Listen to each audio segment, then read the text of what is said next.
Alright, we got chinaed. But down here, we don't bottom out.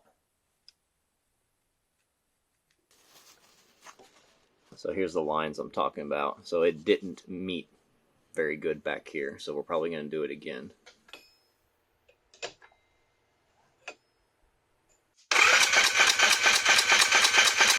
So that solenoid clicking, that was a problem I had before, and I think it's going to be worse, and we're going to have to figure it out.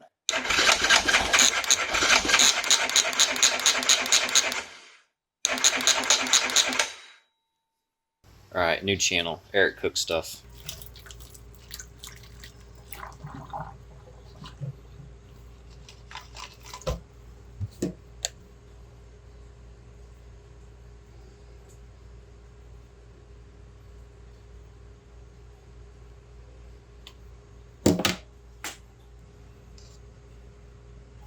Okay, now you can see it opening up.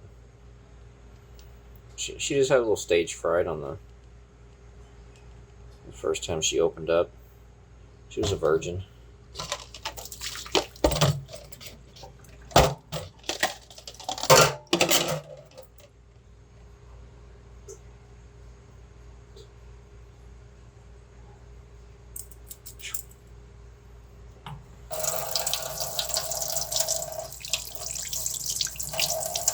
There she goes.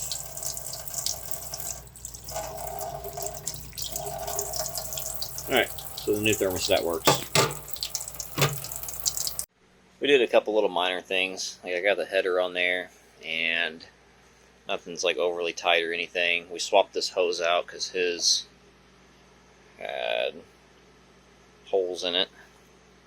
And that's actually my old one, because I did a custom airbox on mine, so I ended up using fuel line, so I'm just gonna give him mine. It's got a little wear spot in it, but it doesn't have a hole in it. So anyway, this airbox is aftermarket, because the OEMs have clips, which is actually garbage, because on this side of it, it melts it, and then they come apart, and it doesn't seal. So this is actually a Hyson airbox. This one doesn't say Hyson on it, but the Hyson is this exact design, where it's got this exact style filter. Because the original filter has little like doodads for that to actually function, whereas this doesn't. So also on the OEM box, this chute comes like straight up and it sucks air in through like right here, whereas this is like right there. So what we're going to do is we're just going to chop this top off. So instead of air basically having to come in and go down like that, it'll have more of like a straight shot, right? Less curves, more airflow. So we're going to lop the top of this off. And also,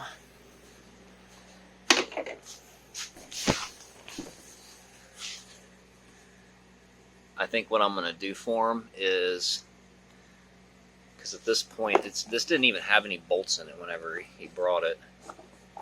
We're going to just take this whole thing out. I'm going to put some heat tape on this for him, because I don't have any heat tape at all. And this stainless steel pipe, this thing gets like hot. Like, I mean, it gets way hotter than stock. It should probably be wrapped. I got a little bit of wrap, but I know that these things vibrate so bad that, especially like up here, I tried to wrap mine up there. It just doesn't work good. Alright, this is what we're going to use, I guess. I think I did one of these before. That's what I used. So I think we're going to just chop this off in two different layers. We're going to chop it off here, because that's kind of where it butts up against this piece. And then we'll make the second cut and actually slice it off for the proper airflow.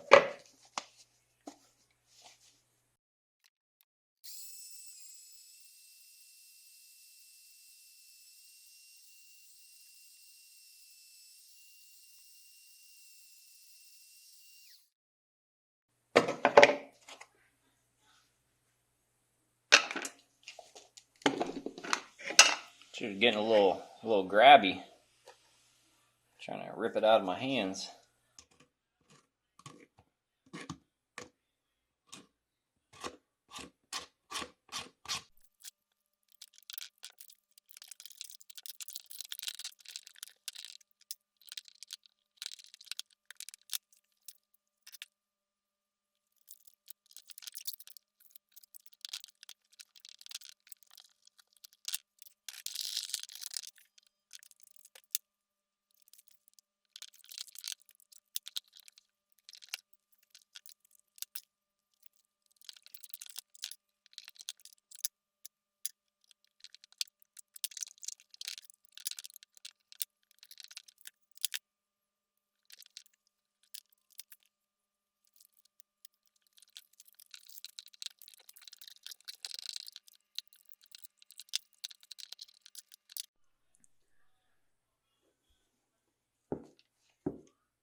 So this is missing one of these little buttons here, which is actually a problem because it's like a blind hole.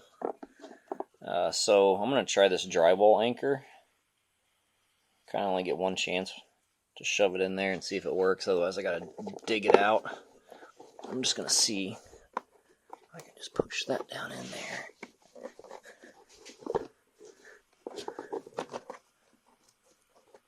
Well, it went in, I don't know, and it's kind of flush, but I don't know if it's going to spin or not. It's the kind that like opens up, so maybe it won't spin. We'll see. If I don't talk about that anymore, then it worked. Or maybe I won't talk about it anymore because it didn't work. Who knows? Here we go. The proper one. It wasn't made in China.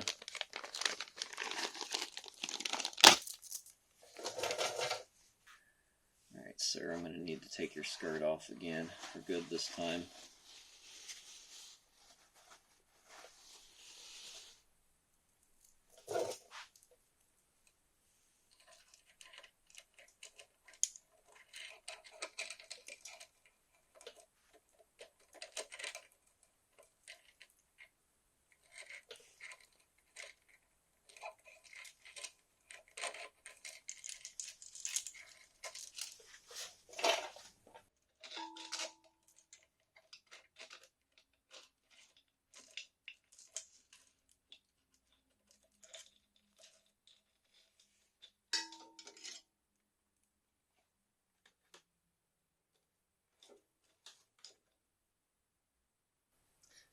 The owner said he wanted to use the new guides, as long as they looked okay, and they look okay.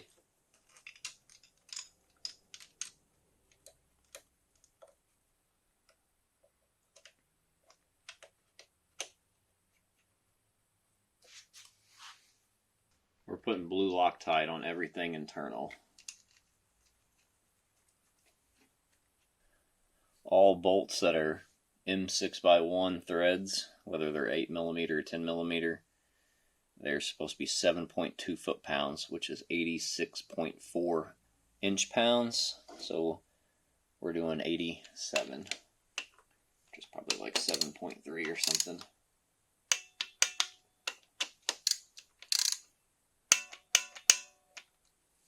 Alright, we got China'd.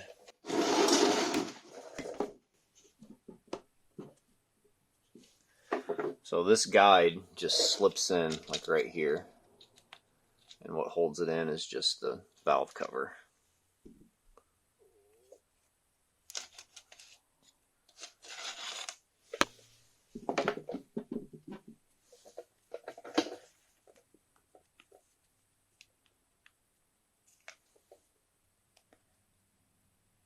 So if we look at this, it's a little bit different.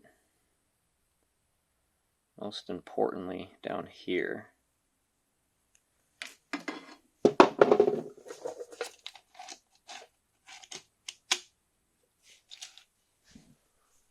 So we're in the groove, but down here we don't bottom out, and that can just like slip out. I don't think it would slip out. This will have constant tension on it. Like once this gets wider from the sprocket up here on the camshaft. But that's dumb. I don't like that.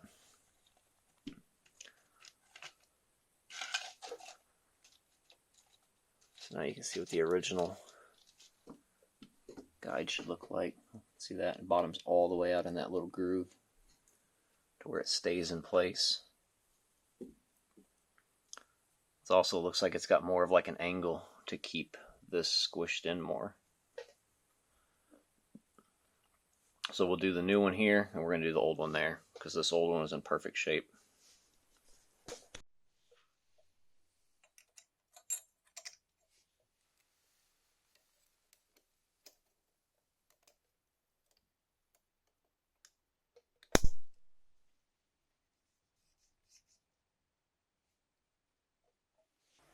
Alright, we got a square keyway.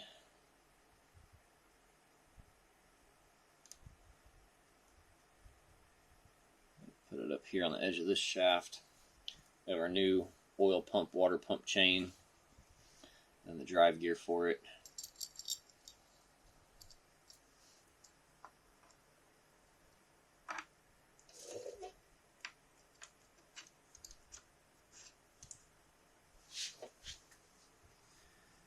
And so now we need to line this gear up. So we're going to use our marks, and then we're going to double check it with the original marks.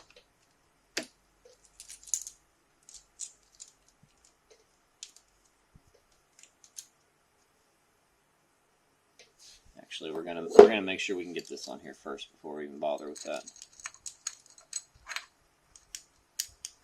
I know this goes on and off in an odd sequence. Yeah, see, it doesn't want to go on very good.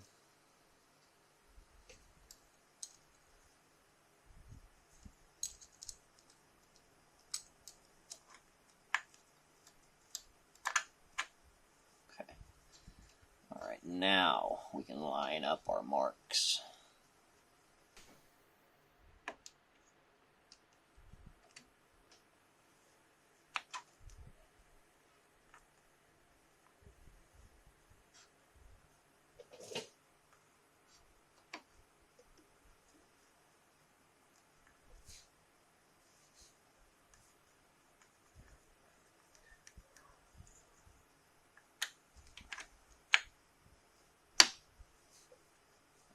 I think that's good. Let's double check.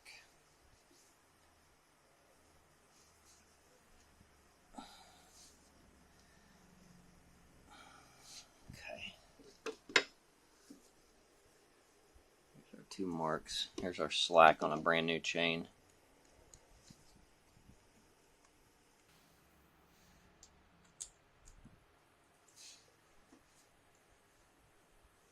And we got some blue Loctite on this.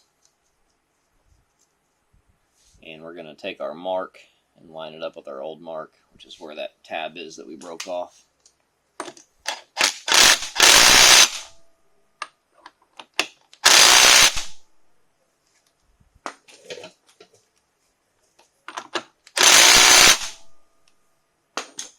So it looks about right.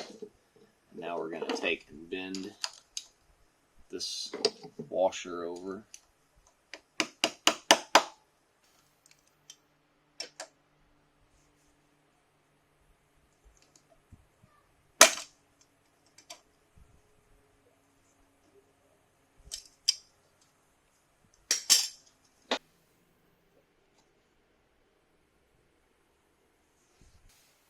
And our little baby snap ring.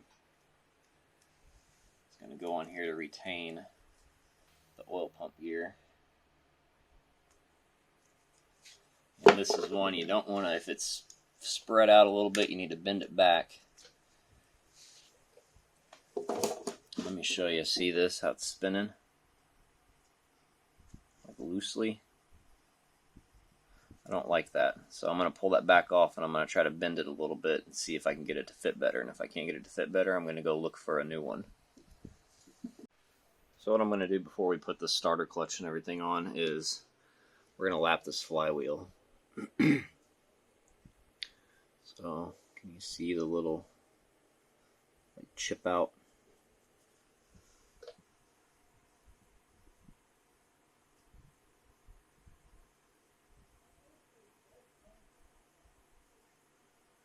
It's from this hitting it.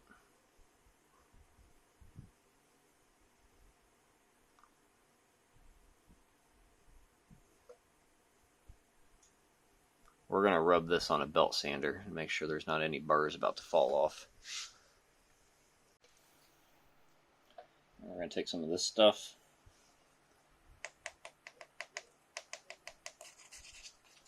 Alright, so pay attention to the finish on here. See, it's shiny. It's like it's polished. As is this surface here.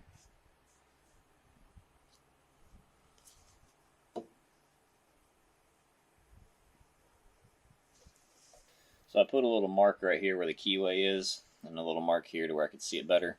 because we only want to get it like lined up right there and just kind of work it back and forth.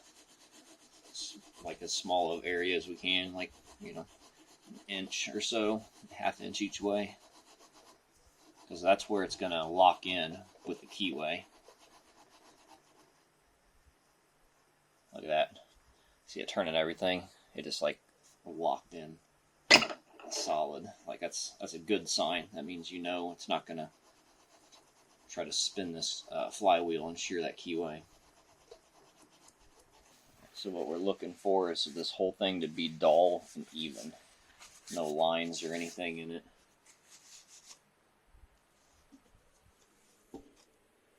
See how dull that looks.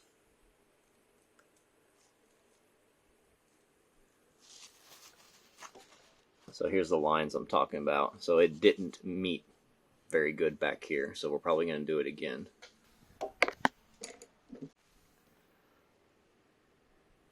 So that's what we want to see. So that's good now. We just need to make sure we clean off both these real good.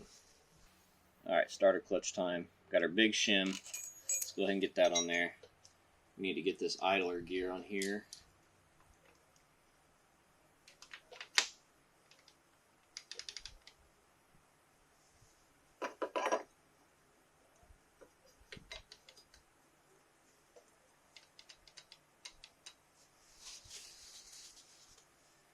And now we can do this two different ways, because whenever we go to put this flywheel on with this one-way bearing, we need to kind of like, we need to spin it, right? And so none of this obviously wants to spin.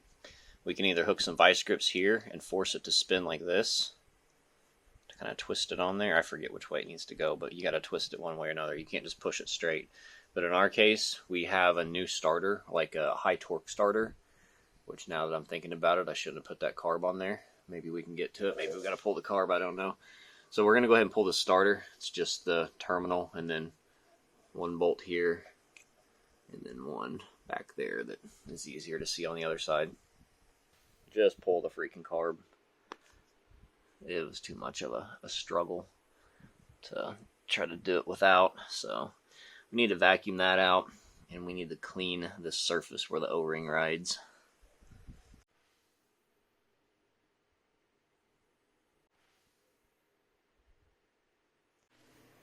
I'd already bench tested this, so I know it works, but here's kind of the size difference. So I can get it lined up better.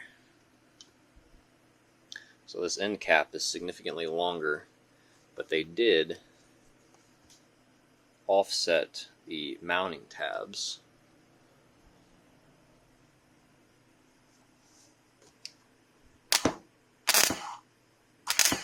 Goodness. That's jumping. Little jumping bean. Gotta hold her down.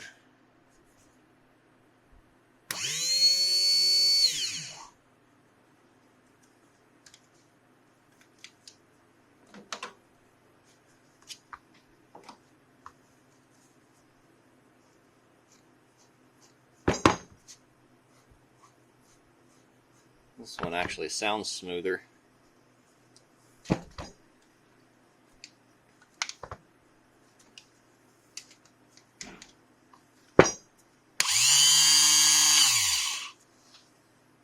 Doesn't sound as good when it's on though. So I repositioned this thing. I leveled it out on the jack stands because this timing chain kept slipping off this gear back here, and I wanted to make that less of an issue while I have access to it, where I can get my finger back here and kind of like fish it back on the gear. So now we're about to cover all that up. So yeah, it's straightened out now, and I went ahead and installed the starter, and I'm going to show you how to do it with the starter installed, because I feel like more people are probably going to not want to do an extra step if they're in here, because taking off that carburetor is actually a pretty big deal. You know, you got to pull the plastic, pull the tank, loosen the air box, or risk cracking something. So yeah, it's a lot of extra unnecessary steps. Alright, so we're back to this point. Got our shim on here. Got the idler gear.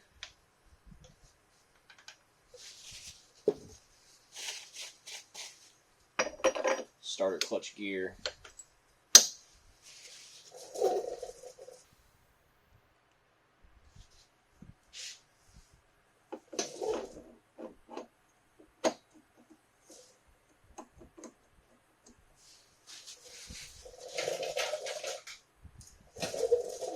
So we're going to take a pair of vice grips.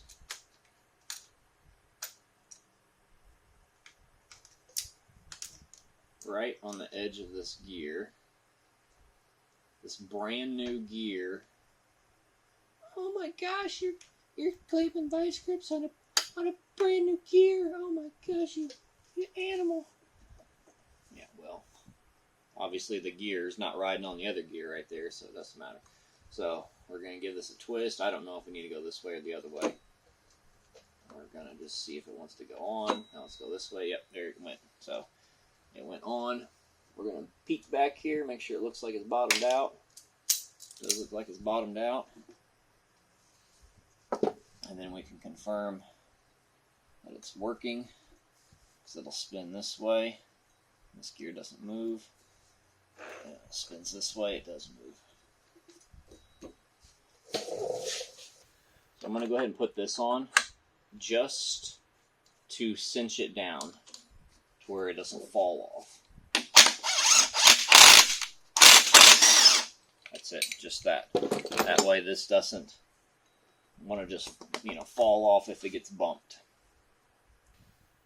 So now all this is good, but before we actually fully assemble this, I'm going to take the cover and I'm going to put the cover on here so we don't get dirt in it, but we're not going to put the gasket on just yet, because I want to make sure that everything goes right up here before I seal all this up. So we're just going to set the cover on for now and nothing else. And we did get a new seal for this, so we have a fresh seal in there. And then this has been cleaned up where the O-ring meets for the water pump, because I might not show all this here later. And then we cleaned this up, fresh O-ring. We cleaned up where the hoses meet. We cleaned inside of here the best we could. We can only get down so far. Alright, we're going to see if this wants to fit in here.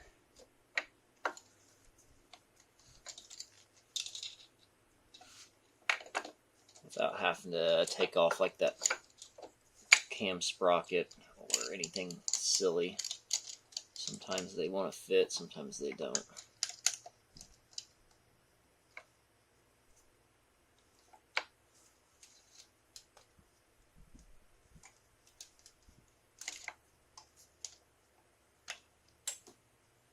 Alright, what I'm going to do, I really don't want to disturb your position because you're getting harder to put in spots. But I have that pull starter sprag back on the side cover of the engine. And I'm just going to rotate this, try to like fish this on like it's a bicycle chain. Make sure nothing feels like it's overly tight. Alright, it's on there, so that's good. Alright, now, I feel like I have to break you out of there. Okay, so now we need to set top dead center. So you can see there's one set of marks. I think that's for like a timing light, like actual ignition timing. And then that mark there is our top dead center mark.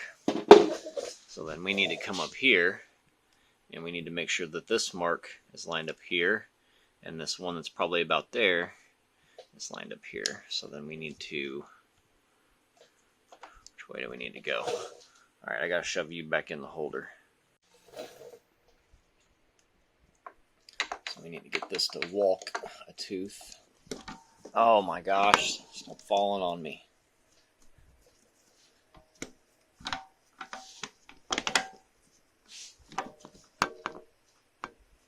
Five minutes into engine build and chill, and you're already jumping on me.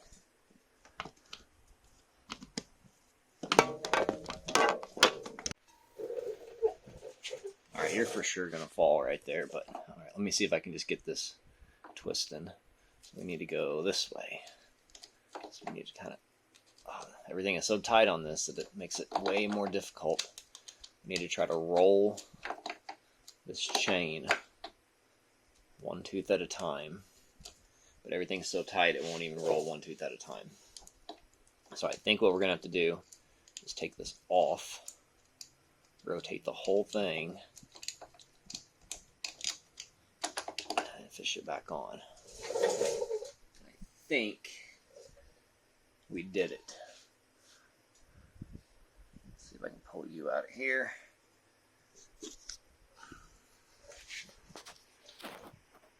Alright, so we got our little dot there on the gear, not on this piece. We got our little dot there, and we got our little mark there. So that means we're good.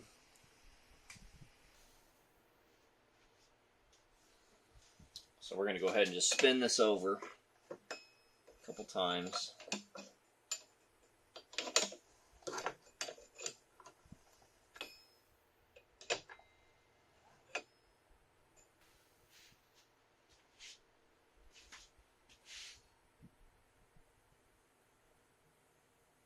I do have a new O-ring on this piece.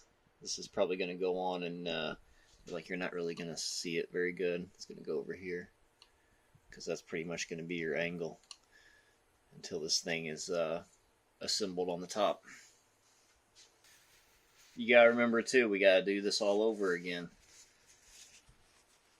So if you see me get a little sloppy, we got to take it back apart.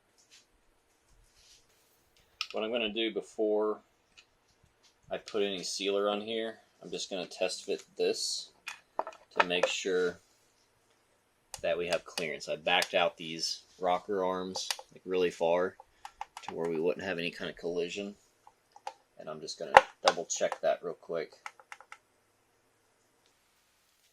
Alright, I got some goop on this, some 3-bond. I got this piece just kind of snugged, not overly tight yet. And if we were doing this for the final install, we'd put this stuff on both sides. But we're going to have to pull this back apart to put those inner springs back on.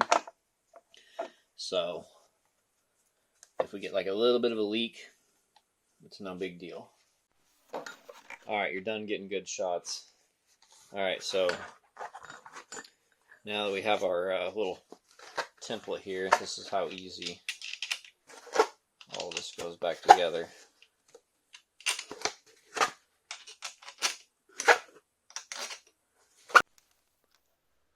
Alright, we need to unspring this timing chain tensioner.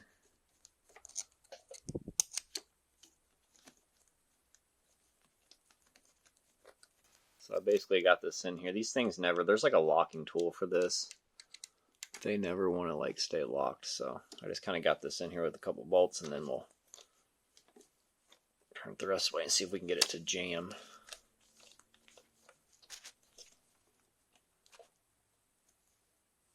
Alright, so it's jammed right now. So if we're really careful, we can turn these in and it won't pop out prematurely.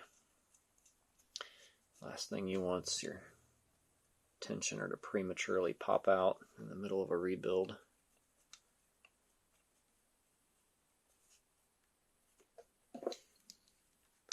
By the way, all this stuff torqued to 7.2 foot-pounds.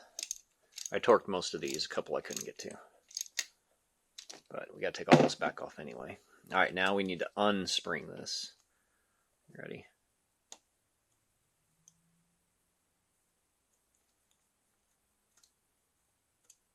So it basically unsprung like a little bit of a turn. Alright, now let's grab the bore scope. Okay, so we're gonna put this bore scope in here. And then I'm gonna turn the engine over. So this is the first crank over with everything in here. So we don't know just yet if our napkin math piston clearance was good enough.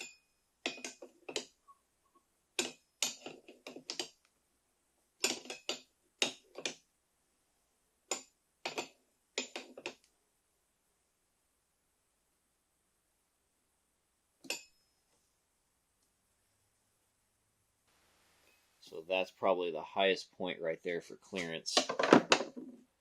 But I don't think that we can get the angle that we want, because somebody bought the wrong bore scope that didn't have the side camera, because they saw Type C and said, oh, thank God I can throw away that old micro USB. So the intakes are supposed to be 0.2 millimeters, and the exhausts are supposed to be 0.25 millimeters. But you can't just use a regular feeler's gauge, because the way that this retainer is shaped, it's shaped kind of like a cereal bowl. It goes like down in this dish. So you have to use, like they make them that are look kind of like a wire. Luckily I have this little pointy one. That one could be a hair loose. But yeah, if you try to stick this flat part in here, you're gonna have your reading's gonna be all wrong. It won't work right. So now that we got these tight, I'm gonna crank it over and make sure we don't have intake issue, because that'll make the valves closer to the piston.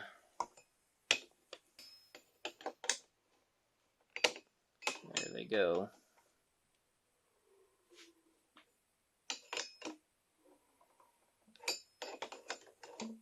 I didn't feel metal on metal, so I'd say it's good. Alright, we got the exhaust adjusted. What we're going to do is we're just going to run this nut on here a little bit.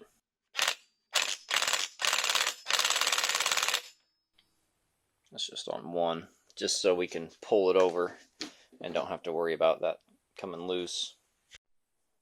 Alright, now we have this.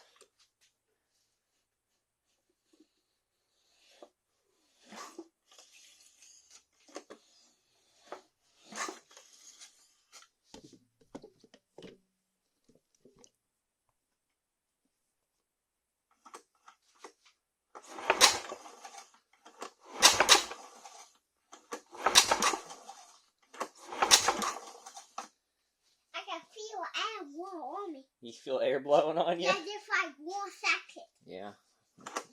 It's got some compression.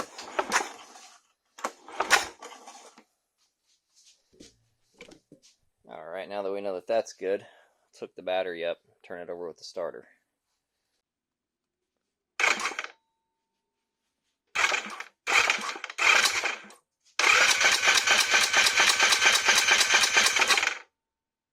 Oh my gosh. Well, the oil return is still got Oil? something to pick up from in the bottom. Yep. Yep. Here are one for lost pipe. That would be probably a tricky way to probably get to clean. Yeah, tricky spot to clean. Yep. Yeah, we'll wipe it down, it'll burn off. Alright, well, I guess let's get a couple new crush washers, and then let's go ahead and move that over, get that hooked back up. Alright, I got a plug in there, just finger tight with a piece of fuel line. Let's hear what it sounds like.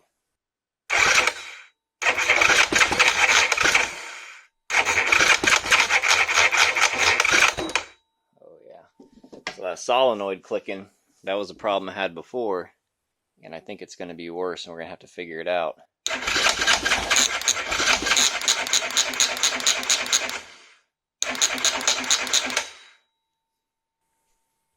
Yep. Gonna have to figure that out. But yeah, that sounds monstrous, like deep, thunderous. As far as this goes, I'm questioning. We're gonna have to put a multimeter on. Here's our key power.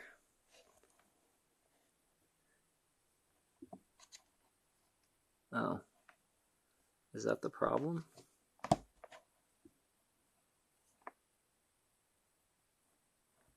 I think this should have a second wire coming out of here. Of course, remember this is O2. Yeah, I thought so. Interesting. I have to check a diagram on that. But yeah, mine's an 06. I just worked on one where the connector in here was like corroded up and it didn't get any power at all. So I was working on that pink one, and basically like this is always hot, and then on that pink one of these wasn't hot, and that's why it wasn't getting key power. But I don't know on this being an 02 why that's different. But what we can do to figure out what's going on with this, because it could be this button. It could very well be that button causing that. We're going to figure out which one of these wires is the signal wire to the solenoid, and then we're just going to jump that. We'll get a little jumper, and then we'll just hook it straight to raw power. All right, we can just touch it on here and see if it cranks, and never clicks. And I know that this is a newish battery. I put that battery in there probably, I don't know, 6 months ago or something. This is, if you've never done one of these, this is so you can like pull it out, because they suck to pull out. Went ahead and got this cover on here because we are done inside of here. And depending where you check, this bolt is either 40 or 53 foot-pounds. So we did 53 of blue Loctite.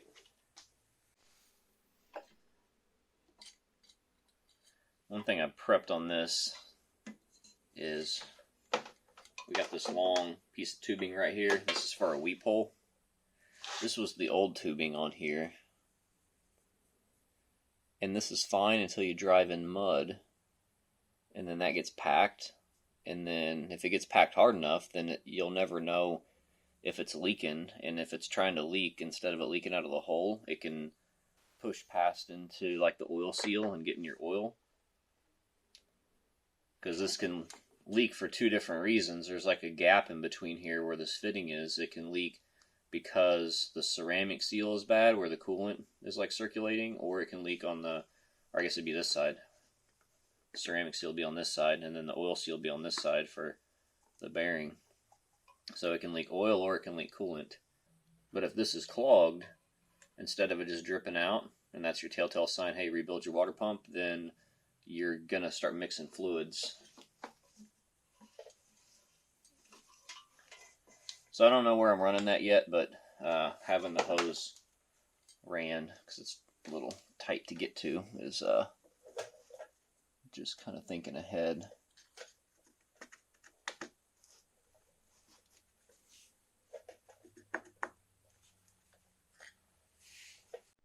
So here's like some 5-minute progress on what I'm doing to figure out the clicking. I pulled these relays. I was thinking maybe one of these relays is like starter relay or something. It's not. And he's been fighting this for a while. I know he has. And he redid the wires on this. And there's the ground, the original ground. So it still does it. Like, even with all this, I don't know what all this does. It's like, one of them's like 4x4, diff lock, something, whatever. That don't matter. Point is, it still does it. And what we can do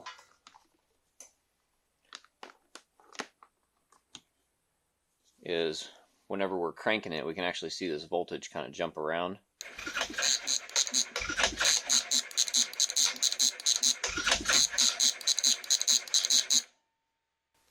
So, what's odd about this, I'll show you two different things here.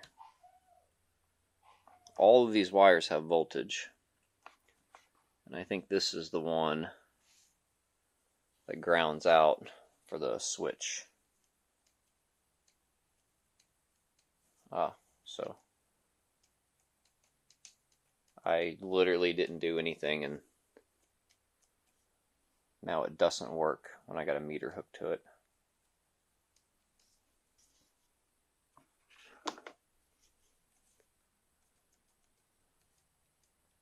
Perfect. Well, that makes it easy to find now. So we popped a fuse. And it says terminal, 10 amp terminal is the fuse we popped. So let's pull a diagram real quick and see what all is connected to that. Alright, let me sum up the last hour because I'm going to cut a lot of the footage, and I've just been sitting in the office staring at stuff like this, basically. And what's crazy is that this didn't really, tell me anything. So we popped this fuse, and that fuse is listed as terminal on the fuse panel here. Terminal. And there is no terminal on the wiring diagram for the service manual. Another interesting thing I found is we only have 3 wires. I don't know if I add that piece of footage in from earlier, but with 3 wires here, and here it shows 3 wires.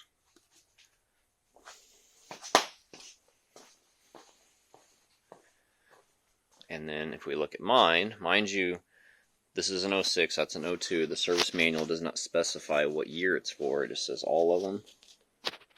There's 4 wires on that. We got 2 red wires. Protect that extra wire right there. Sick 'em! Sick 'em!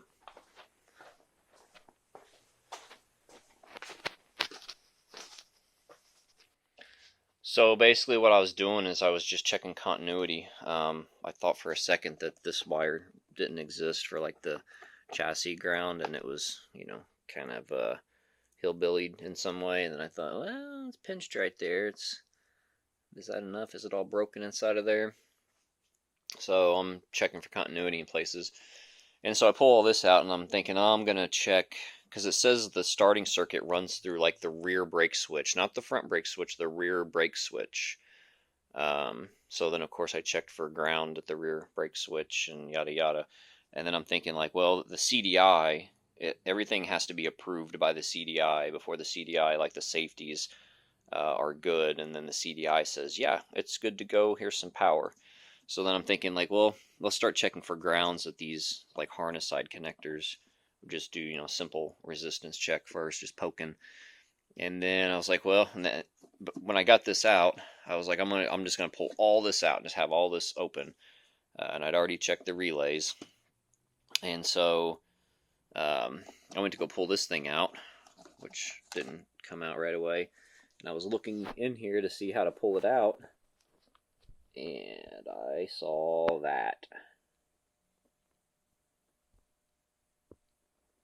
So I'm pretty sure that's a corroded wire. And I'm thinking that's probably going to be our problem. So what's truly amazing about all this is, like, that corner is the most isolated corner in the entire vehicle. Right? Like, it's away from everything. So this tells me mice. Mice got in here and chewed on this. That is my guess. Yeah, there's a raw wire just hanging out, right? So that's ripped and pulled out. Let me zoom in a little bit. So if this was just corrosion, then it wouldn't have these pulled straight out. Like that's from a mice, teeth, like grabbing it and pulling on it.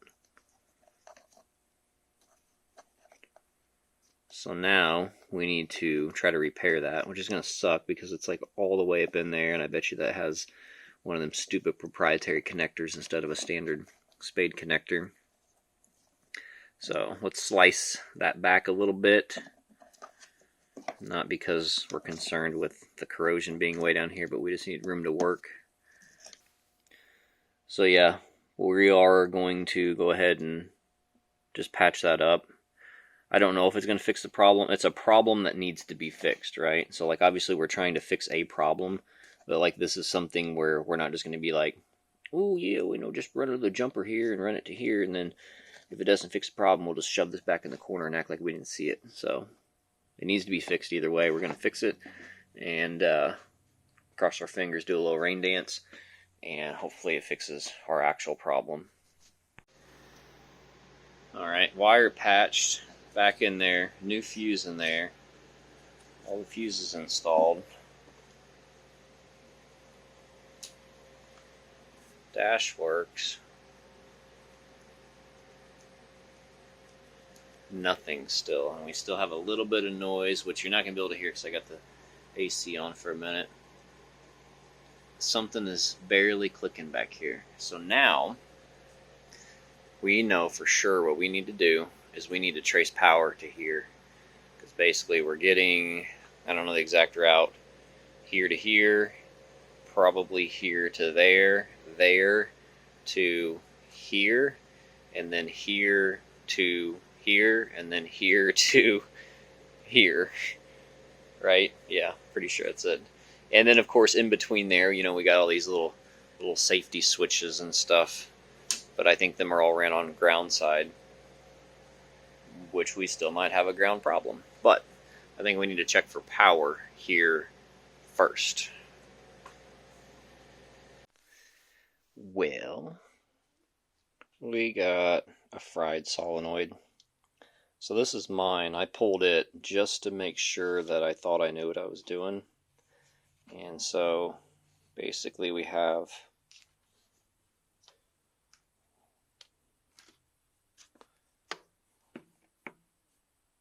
whenever you short these two pins out, that's what triggers a solenoid. So one of these needs ground, one of them needs power. You can see it's a little crusty in there anyway. So both of these have power by default, and then like you interrupt that circuit and then one gets ground, and then that's what actually triggers the solenoid. So I actually have this up on in continuity to test to make sure it was actually working. So alright, so we confirm that. That's what these wires are for. But this is really all that you need here to confirm that if it works or not, is this click. Alright, it's pretty loud. It's like dancing on the table. Look at that. Little giblets bouncing out of it. So if we switch this now and put this, I'll put them on the same. It doesn't matter. You can put them on either one.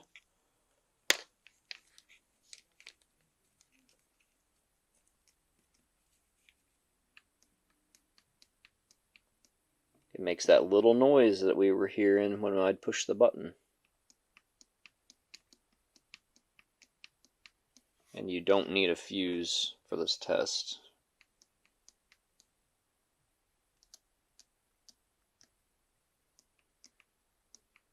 So, I mean, it's not getting the wires hot or anything, but it's just not working. So in the process of blowing that fuse and whatever, it smoked this solenoid. But this solenoid actually looked bad in the first place, because look at all the corrosion in there. I mean, mine has been underwater multiple times and it doesn't look that bad. Alright, so mine, his, the one that was on there, that's no longer working. His other one that I found in his stash. So this one's actually good. So we're just going to throw this one back on there. It does have a little bit of an issue. See that? It's broken deep in there. It'll focus. So it's been, something's happened to it. Like you can see how it's like higher than the others. I don't know what happened, but oh, I just pushed it back down in there. Something I noticed when I was plugging this in. You see that? That's my pinky finger. So that means there's not much tension on these pins.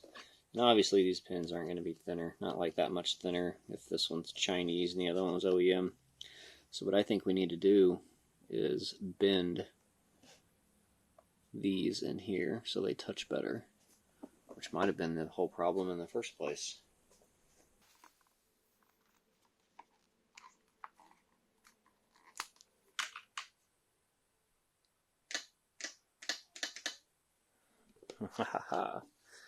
one piece at a time.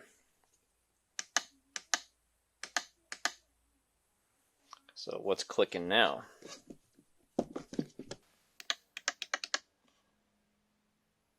So it is the solenoid clicking.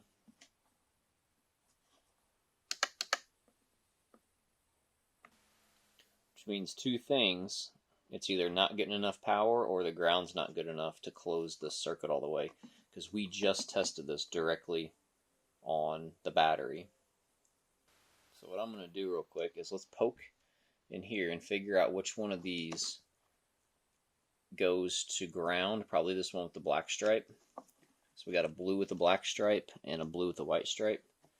And then let's force ground and or power into here.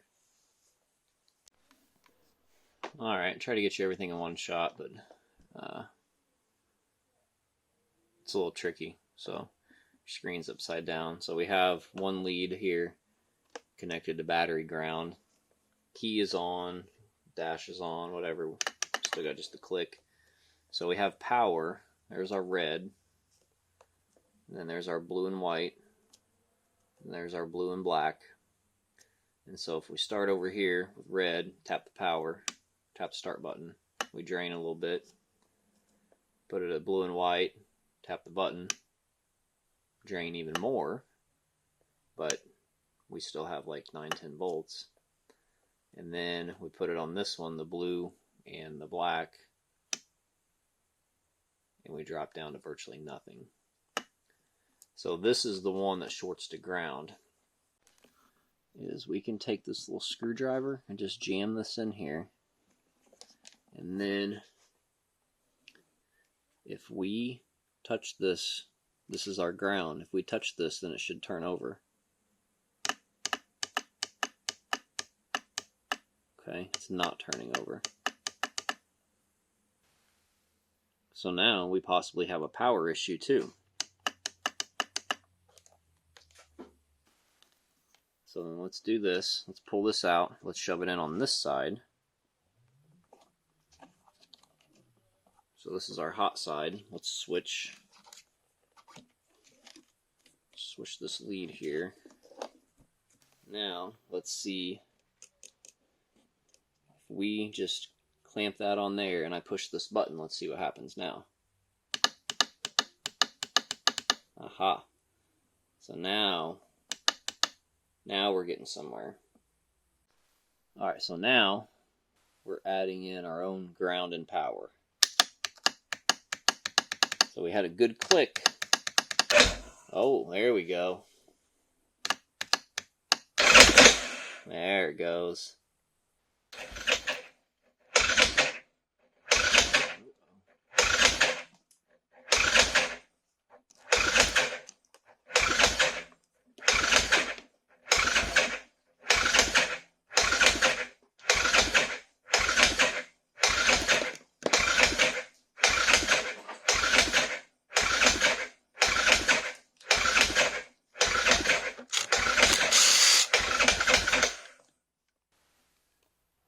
Alright, well, that was interesting to get on video. So that just kept cranking and cranking. But you notice that it did not click. So what I'm going to do is I'm looking for hot wires while the crime scene is still active.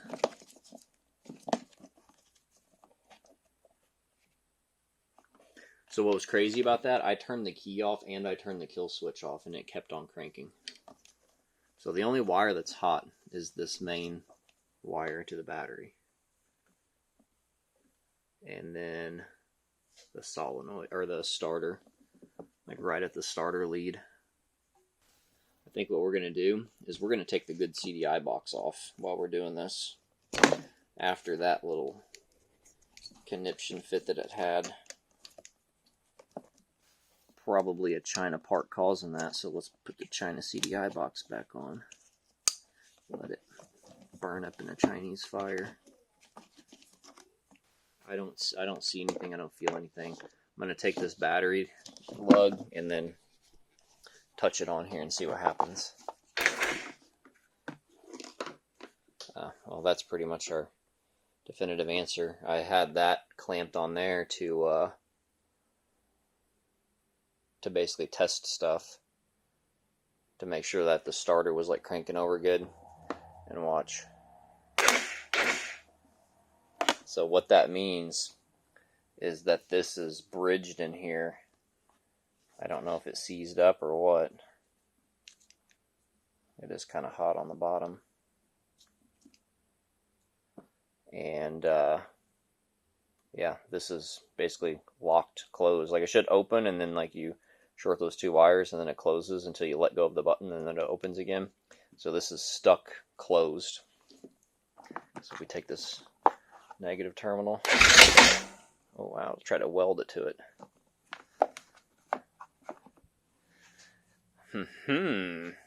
Okay. All right.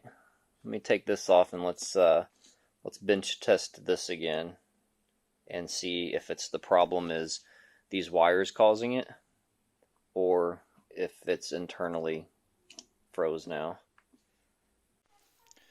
Okay, so we don't have continuity. And if we jump it,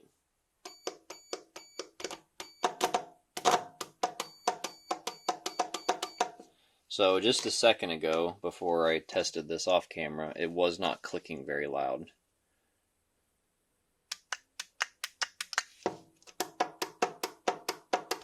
It's clicking much louder now.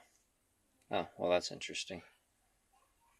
Probably good to be holding my hand on it like that. I'm wondering if this wasn't a problem before, and that's why the bottom's peeled off of it.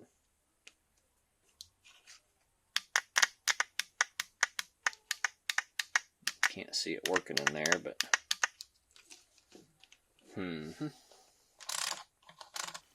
So now the question is, since we know this works, should we hook this back up and see what happens? Yep, we do. Alright, so I got this on here now because it's going to be easier to pull these things apart like this, if that's what I need to do. Alright, so let's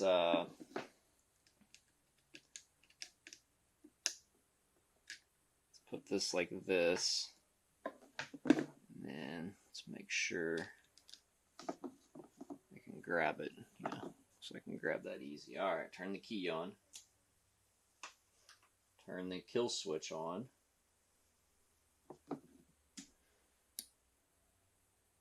Okay. Tap the start button one time.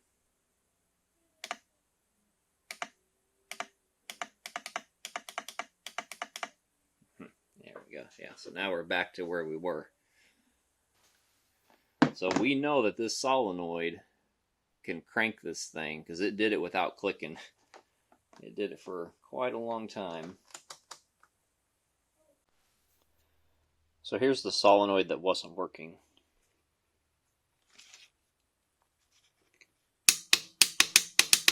It's working good now, right?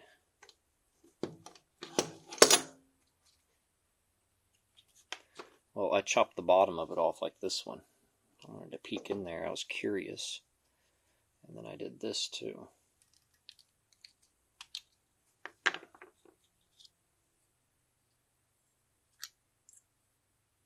What's crazy is how easy this came out, and like I couldn't even get it to stay in. There, it's kind of in now. But then this one, I was manhandling this one and it stayed in.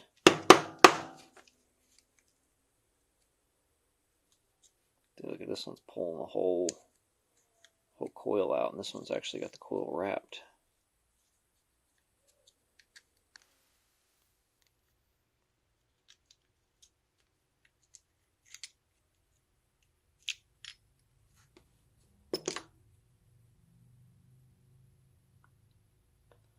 Oh, there you go.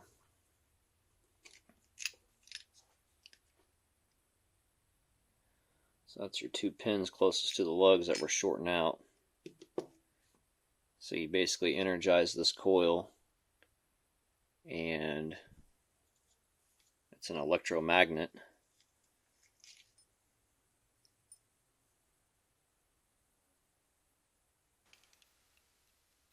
And then I guess it pushes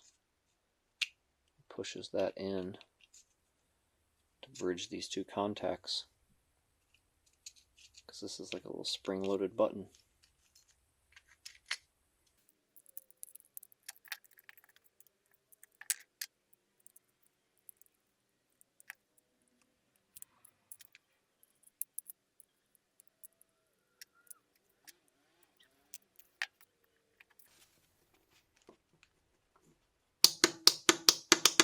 Still works.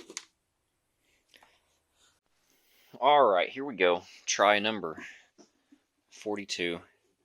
So now we got this. Got this in there. So this likes to be like all the way in there. This is like a shim basically. But I couldn't get the solenoid to seize up again. I smacked it around. Beat it like a redheaded stepchild off camera. So this is what we have going on. We're up here. I pulled the connector for this like whole cluster, okay? And so we know that our black and our blue and black wire right there, that's the one that goes to the back. We've tested that for continuity to confirm.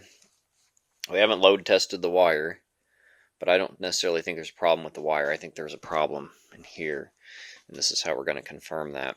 So we also, this black wire, that's our ground. That's like our body ground. So that snakes through here, and it gets its ground from here. And so we checked that at the battery to confirm the body ground is good and at least has low resistance to the battery. So this is what we're going to do, is we're probed in with a piece of welding wire to the blue and the black, okay?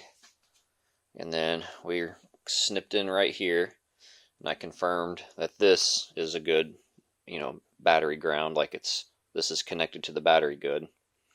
So we got the key on, and then when we touch this, it should turn over, because we're grounding out that pin, which is essentially the circuit comes through the black wire and then goes through this side of it, right? Black comes up to here, black comes up to here, and then when we push this button, basically black, ground should go back out that blue and black wire all the way back to there, okay? And that's what we think's not working. And this is pretty much going to confirm that. If I tap this and it turns over.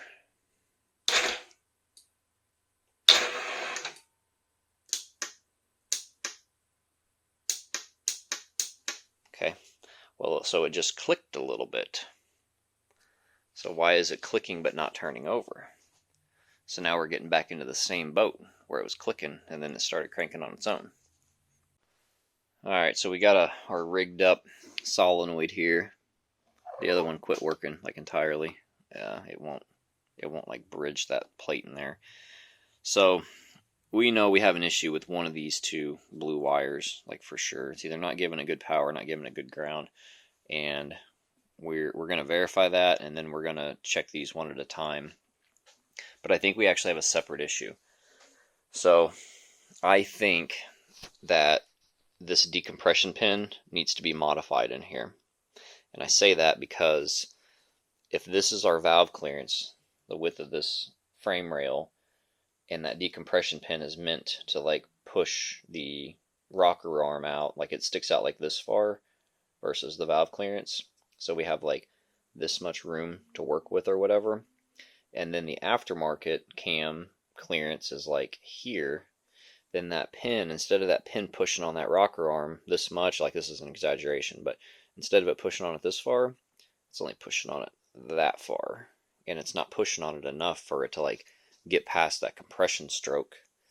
So this is what it's doing right now with like everything hooked back up. And I didn't do anything. It's just jumbling the wires around. I think this was part of the problem for sure. But right, sounds like a dead battery, but it's not a dead battery.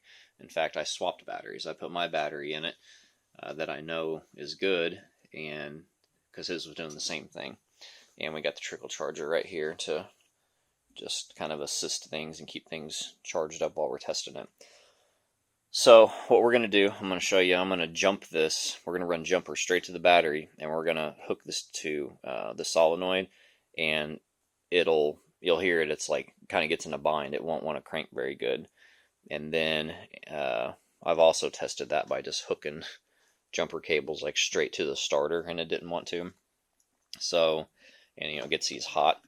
So like it's in a bind, and it's only in a bind because of that decompression pin. Because if we pull the spark plug, I can even yank this thing over by hand. But with the spark plug in there, I mean, this thing is just ridiculous.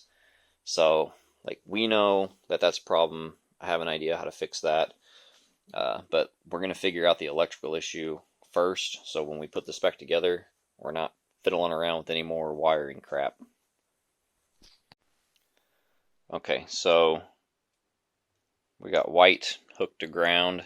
I got this kind of just like that for now. And then if we touch this to power right here, then if we have an issue with the solenoid or the battery being low, you're going to hear click, click, click, click, click, click. It's going to sound the exact same. But if it doesn't sound the exact same, then we have an issue with one of these wires.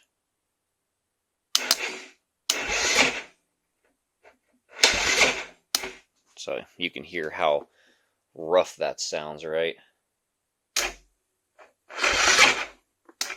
Yeah, so I mean, it's just barely turning it over. But you notice we don't have the click, click, click, click, click. So that's why we know we're having an issue with the decompression. And now we know we're having an issue with one of these two wires. So let's pop out one of the wires. We suspect it's the ground.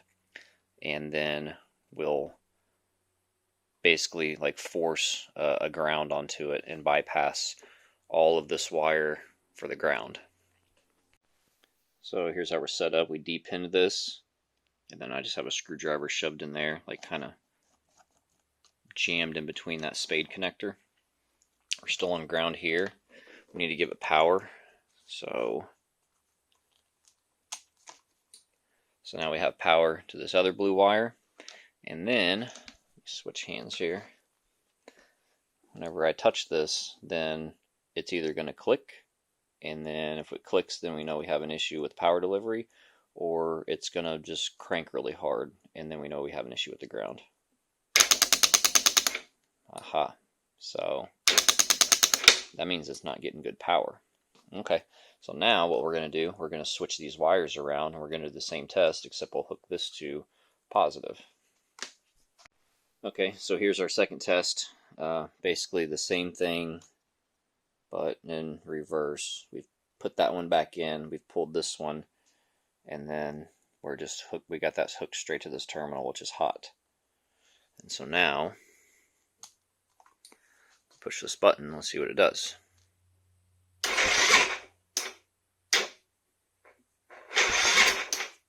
So, this wire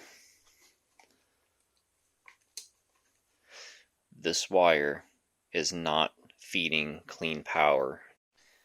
So I thought this was getting power from up here, but I was wrong. So right here, L/W,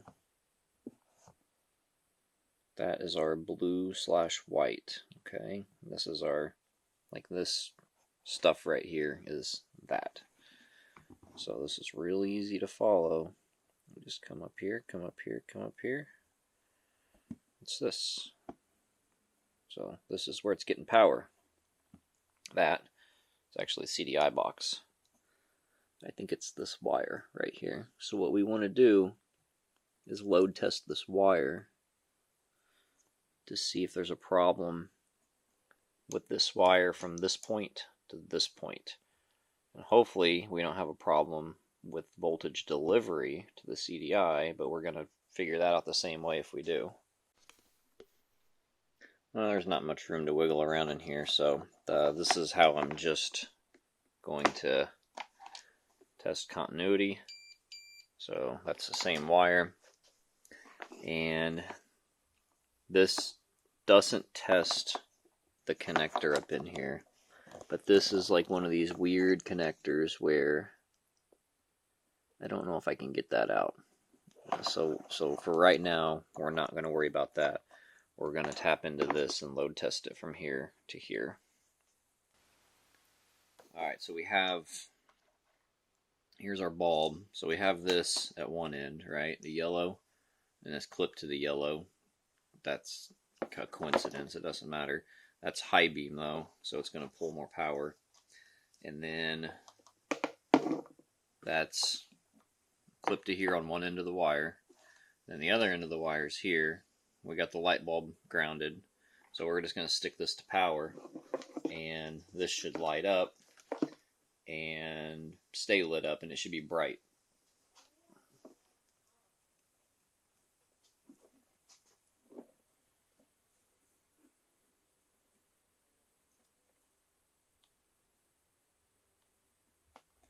And then what we can do is we can try to wiggle around this wire while this light's on to see if we can get it flickering or anything.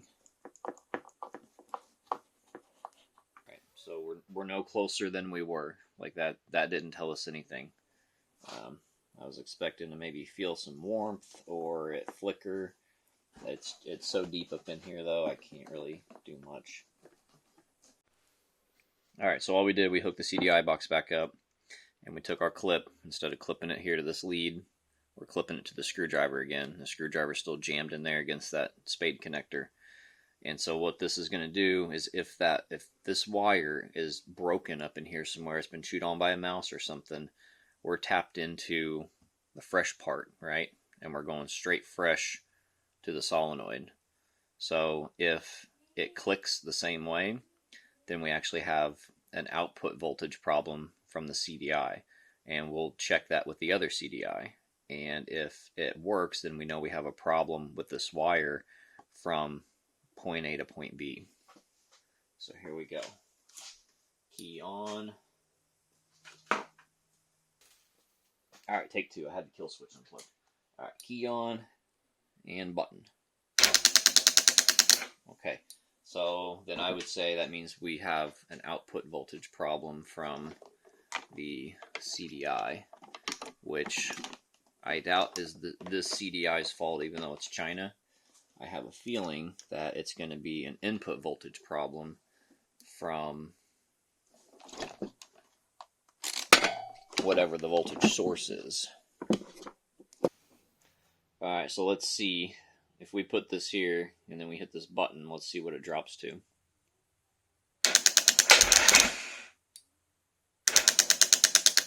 Six and 5. Alright, unpopular opinion here. So we're still snipped over here, okay? And we got the pin pulled. We got this jumper running. Holy hell, what am I doing? Holy hell, what am I doing? So that's where we tapped into the winch, okay? And this is what it does.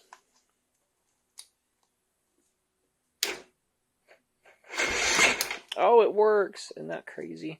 How does it work better daisy chaining jumpers than just running this little wire from here to here? How? I don't know. You don't know. Does it really matter? All we're trying to do is make it work. And if that makes it work, this is switched ignition, and that's switched ignition.